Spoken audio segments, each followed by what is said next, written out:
as palavras que o Pai me mandou falar. Eu não falo qualquer palavra.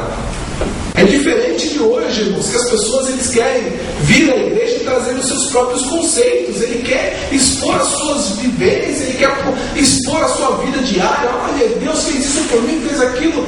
Mas ele esquece que Jesus, ele não veio falar de si mesmo. Jesus não chegou na frente da multidão: olha, hoje como carpinteiro eu fiz uma mesa dessa forma, olha, eu bati um martelo no dedo, olha, minha mãe brigou comigo. Não, Jesus não veio expor as mazelas deste mundo. Não, Jesus veio falar as palavras do Pai. Então, em todo momento que Jesus abria a boca, irmãos, ele ia expor o quê? A palavra de Deus. E a palavra de Deus, naquele momento, irmãos, era Cristo encarnado. Ele era o verbo de Deus encarnado. E aí mostrava: olha, nas Escrituras está escrito acerca de mim. E o que estava escrito acerca de Jesus nas Escrituras? Isso nós vamos ler lá em Salmo 118, versículo 20, irmãos.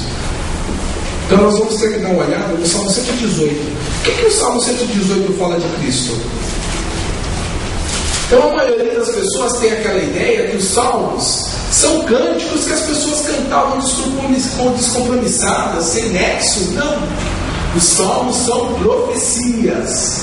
Profecias. Lá em Crônicas está escrito que Davi separou os cantores para profetizarem. Isso, 1 Crônicas, capítulo 25. Davi, observa-nos. Então, quando as pessoas falam: olha, eu sou uma pessoa que tem o ministério do cântico, que eu sou um levita, que eu canto, olha o que é um salmo. Davi, juntamente com os capitães dos exércitos, preparou para o ministério alguns dos filhos de Asaf, de Emã e de Jedutum. Para quê, irmãos? Para profetizarem com harpas, alaúdes e saltérios. Este foi o número dos homens que realizavam este serviço.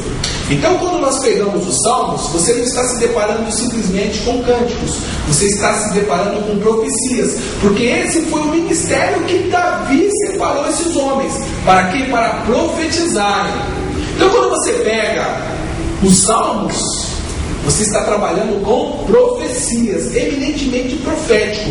Por que os salmos são proféticos e foram colocados como salmo, poesia? Para facilitar a memorização do povo. As pessoas chegavam diante do sacerdote, o sacerdote lia o texto. Como era um texto montado em cima de uma poesia, a profecia ficava de fácil memorização, porque as pessoas não tinham como ler. Então, olha, o Senhor é meu pastor, nada me faltará. Fica fácil da pessoa decorar a profecia. Que falava acerca de quem? Acerca do Cristo. Bem-aventurado o varão que não anda segundo o conselho dos ímpios. Uma profecia falando de quem? Do varão que não anda segundo o conselho dos ímpios. Quem é que não andou segundo o conselho dos ímpios? Foi Cristo, irmãos. Por quê? Todos os homens andaram segundo o conselho dos ímpios. Todos os homens entraram por Adão. Agora, Cristo ele é bem-aventurado porque ele não entrou pelo conselho dos ímpios. Então, quando nós nos deparamos com salmo, nós nos deparamos com profecia, e Jesus fala: olha, são elas que de mim testificam. Elas falam de mim. Salmo 118, versículo 20 em diante. Olha o que o Salmo fala acerca de Cristo. Esta é a porta do Senhor, pela qual os justos entrarão. A porta do Senhor é específica. Por que Cristo falou: eu sou a porta? Eu sou a porta estreita. Por quê? Porque lá no Salmo está escrito: olha, esta é a porta do Senhor pela qual os justos entrarão. Render-te graças, pois me ouvistes e me salvastes. O Salmo 22, novamente, a profecia. A pedra que os edificadores rejeitaram tornou-se a pedra angular, a pedra de esquina. Amém? Mais uma profecia acerca de Cristo. Foi o Senhor que fez isso e é maravilhoso aos nossos olhos. Este é o dia que o Senhor fez. Qual que é o dia que o Senhor fez? O dia de salvação, um dia aceitável. Regozijemos-nos e alegremos nele. No dia do Senhor, irmãos, a salvação, a alegria no céu para o pecador que se arrepende. O Senhor, ó Senhor, salva-nos, ó Senhor, concede-nos prosperidade. Aí o versículo, mais uma vez, uma profecia: bendito aquele que vem em nome do Senhor. Quando Jesus entrou em Jerusalém, o que as multidões cantavam, irmãos? Bendito aquele que vem em nome do Senhor. No versículo 27, Deus é o Senhor e fez que a sua luz brilhasse sobre nós. Cristo é o que, irmãos? Eu sou a luz do mundo. Cristo é a luz que brilhou sobre todos os homens. O que a Bíblia fala, irmão? Versículo 27, atai a vítima da festa com cordas às pontas do altar. Quem que é a vítima da festa, irmão? Quem é a vítima da nossa alegria? É Cristo, o Cordeiro de Deus, entregue em sacrifício do mundo. Então nós estamos falando do quê? De profecias. Então hoje em dia, irmãos, nós temos um conceito meio deturpado de cântico, de louvor, de ministério, de cântico. Porque as pessoas acham que cântico é somente abrir a boca e cantar. Não. Os cânticos que foram compostos pelos salmistas eram eminentemente proféticos, profecias. Falando acerca de quem? Acerca de Cristo. E por que foram compostos como cânticos? Para que as pessoas pudessem memorizar. Mais um salmo acerca de Cristo, irmão. Salmo 22, versículo 10. O Salmo 22, irmãos, é do primeiro versículo ao último versículo, falando de quem? De Cristo, o Cordeiro de Deus que foi morto.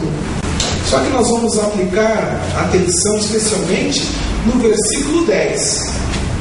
Sobre ti fui lançado desde a madre. Sobre quem? Sobre Deus. Olha, foi Deus que me lançou desde a madre. Tu és o meu Deus desde o ventre de minha mãe. Está falando de Cristo. Por quê?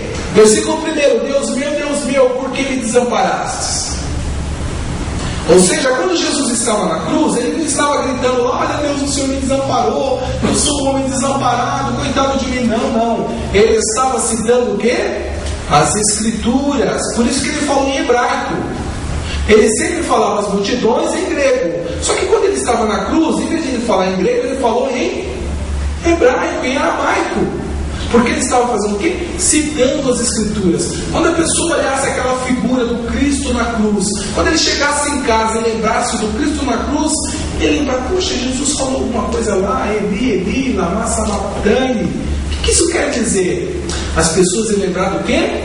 Das Escrituras. E o que estava escrito acerca de Cristo nas Escrituras? Olha, está escrito: olha, mas eu sou verme, não homem, o próprio dos homens, desprezado do povo. Como água me derramei, todos os meus ossos desconjuntaram, meu coração é como cera, derreteu-se no meio das minhas entranhas, a minha força se secou. Repartiram, versículo 18, repartem sobre si as minhas vestes e lançam sorte sobre a minha túnica. Os irmãos perceberam, irmãos? Quando Cristo citou Deus meu, por que me desamparaste? Ele não estava clamando: eu estou desamparado. Ele estava demonstrando que ali estava se cumprindo as Escrituras, a profecia. Então, quando nós lemos as Escrituras, nós temos que ter consciência disso, porque senão fica cansativo, maçante a gente ler a Bíblia, porque a gente não entende nada. Jesus não foi desprezado pelo Senhor, irmãos, porque está escrito no versículo 24: Deus não desprezou o seu filho, Deus não desamparou o seu filho. Versículo 24: pois não desprezou nem abominou a aflição do aflito. Cristo é o aflito de Deus. A aflição de Cristo não foi desprezada por Deus, porque naquele momento Cristo é o Cordeiro de Deus. Ele é um Cordeiro sem mancha, sem mácula, irmãos. Aquela ideia que muitos trazem à igreja, que quando Deus olhou para o seu filho, Deus virou as costas porque viu muito pecado no seu filho, irmãos. É uma ideia, sabe, que Jesus estava carregando o pecado da humanidade e Deus olhou e virou seus olhos e desamparou Cristo. Não é segundo as Escrituras, porque Cristo é um Cordeiro sem mancha, sem mácula. Ele foi oferecido pela vontade do Pai. O sacrifício de Cristo subiu como cheiro suave. É o sacrifício aceito por Deus. Então, irmãos, quando nós escutamos algumas pregações, nós temos que filtrar segundo a palavra de Deus. Porque senão nós vamos virando aquele consenso. Uma hora a gente prega assim: olha, eu escutei alguém falando isso, eu vou falar porque é tão bonito, né? Uma mensagem tão bonita. Mas não é conforme as Escrituras. Porta estreita e novo nascimento. O que demonstra que a porta estreita e o novo nascimento são equivalentes é a necessidade estampada nas duas figuras. Então a figura do novo nascimento foi apresentada para Nicodemos, uma pessoa que era erudita, sábia, conhecia das coisas, e Jesus falou: necessário vos é nascer de novo. A mesma necessidade era apresentada de uma outra forma, através de uma outra figura. E dessa vez foi para o povo, para a multidão. Jesus oferece uma figura mais fácil, mais simples de assimilar: entrar pela porta estreita. São necessidades primente à humanidade. Por quê? Porque elas estão caminhando para a perdição. E Cristo é a única solução para a humanidade. Então, entrar pela porta estreita, uma necessidade dita ao povo. Necessário vos é nascer de novo. Foi dita para o erudito, mas é uma necessidade pertinente a todos os homens. Por quê? A porta é símbolo de nascimento. Necessário vos é nascer de novo. Você nasceu uma vez, necessário é nascer de novo, de uma segunda vez. Adão e Cristo. Adão conduz à morte e Cristo conduz à vida. A figura demonstra que quem possui destino são os caminhos e não os viajantes. É o caminho que tem um destino e não os homens. Adão é o caminho largo que conduz à perdição. O caminho tem um destino certo, perdição. Cristo ele é o caminho, ele tem um destino certo, é a salvação. O homem que entra pela porta larga, ele está no caminho largo que o conduz à perdição. Então quem tem destino é o caminho. O que está estipulado como destino são os caminhos, e não o homem. O homem, quando entra por Adão, ele não entra predestinado à perdição. Por quê? Porque ele pode nascer de novo. Então aquele conceito de que olha, o homem está predestinado à perdição e outros estão predestinados à salvação, ela não se encaixa dentro da figura das duas portas. Porque o destino é concernente ao caminho e não aos homens. É o caminho que conduz à perdição à salvação. Não é o homem que foi predestinado à perdição ou à salvação. A dualidade. Irmãos, há uma doutrina aí que se propagou pelo mundo, que começou com os maniqueístas. Ou seja, eles dividiram o mundo entre o bem e o mal, Deus e o diabo. A ideia da dualidade, aquela briga constante entre Deus e o mal. Essa doutrina não é bíblica, irmãos. Certo? Deus não tem o diabo como inimigo. Porque Deus, irmãos, é Deus. Se ele se for como inimigo de alguém, vai vencer quando? Vocês não estão entendendo? O diabo é inimigo das nossas almas. O diabo pecou, caiu. Sabe, Deus não perdeu glória porque o diabo caiu. Ele continua sendo Deus.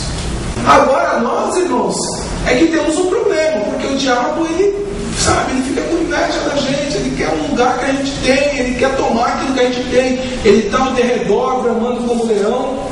Então a ideia da dualidade, certo? Que o mundo se divide entre bem e mal, ela é uma ideia, irmãos, que permeia todas as civilizações. Se você pegar aí o Yin e Yang